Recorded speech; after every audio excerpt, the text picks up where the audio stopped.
guys, it's Mina Marzano at Medicare Insiders. Thanks for tuning in to another video. Today we're going to be talking about some proposed rules moving into 2024, so stay tuned.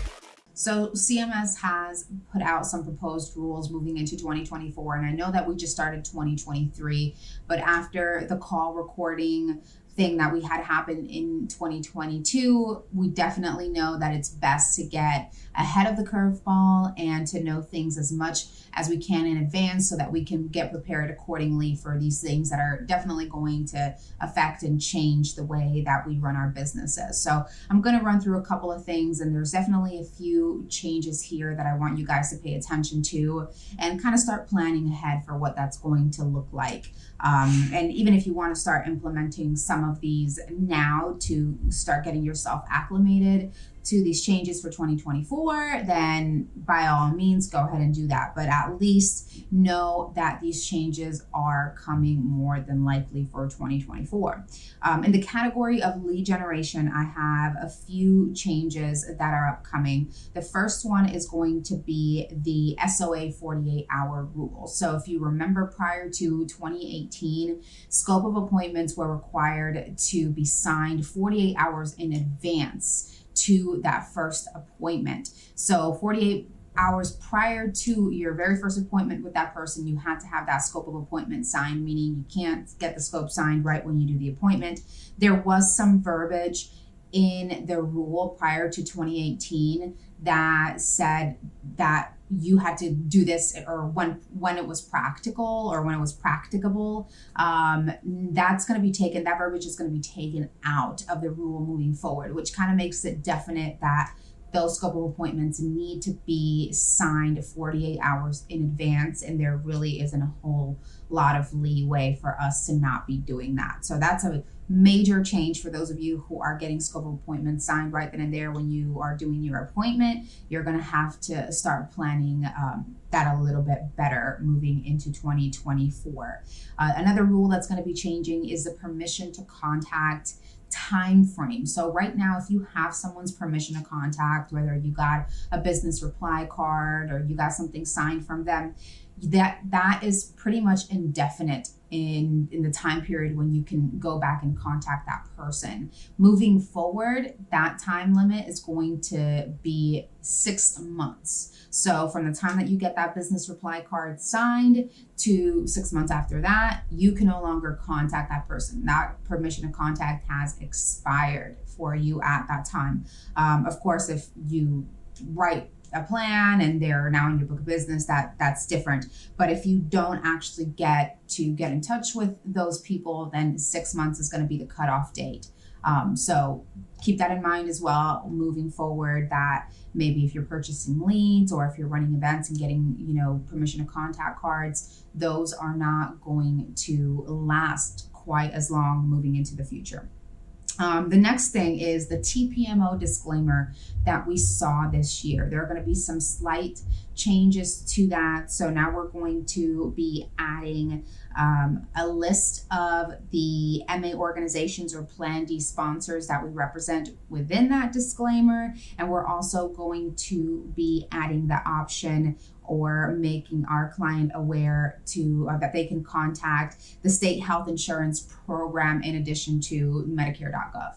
So to give you guys an example, this is what the disclaimer is going to be moving forward. We do not offer every plan available in your area. Any information we provide is limited to those plans we do offer in your area, which are, and this is where you would insert the list of the MA organizations or Plan D sponsors.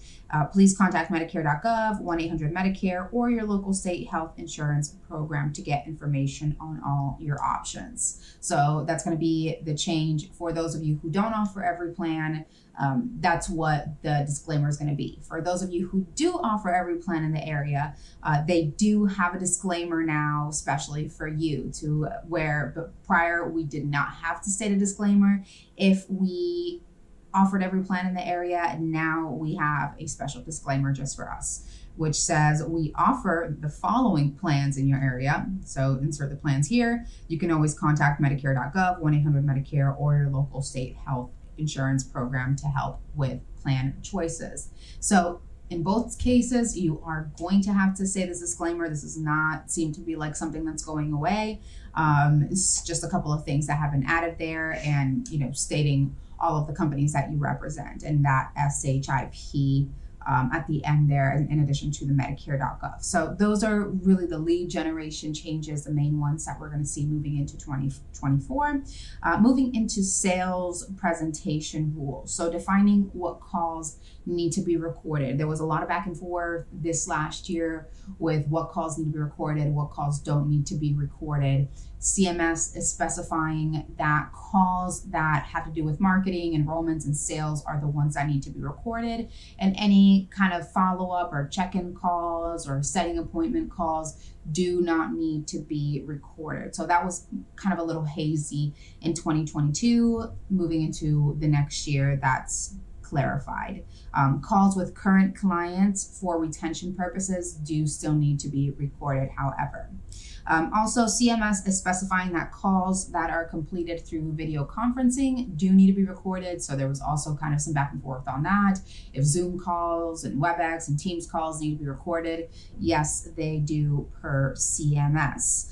In terms of enrollment info to be provided, agents will need to explain to an enrollee the effect of their new enrollment choice on their current coverage. So any disenrollment, any cost changes, this is probably good practice for you to be doing anyway, but that is something that CMS is requiring moving forward.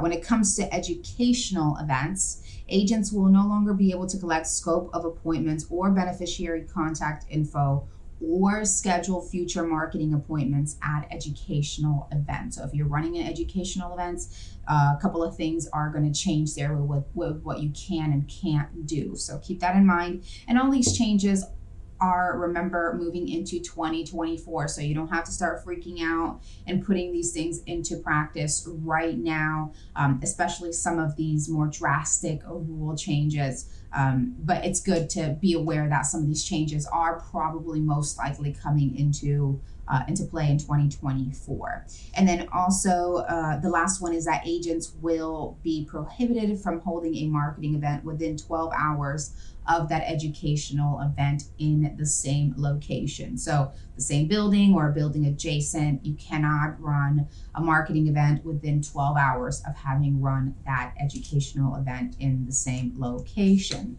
And that is pretty much it for now. Those are the main things that I wanted to communicate to you guys. Make sure that you know that these changes are coming down the pipeline.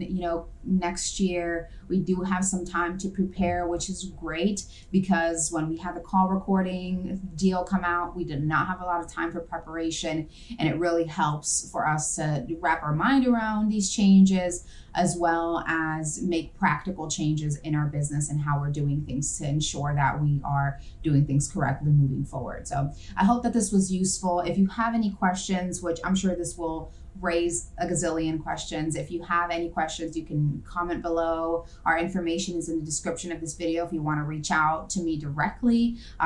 Like, comment, share, subscribe, go on our Facebook group, Medicare Insiders, and I'll see you guys next video.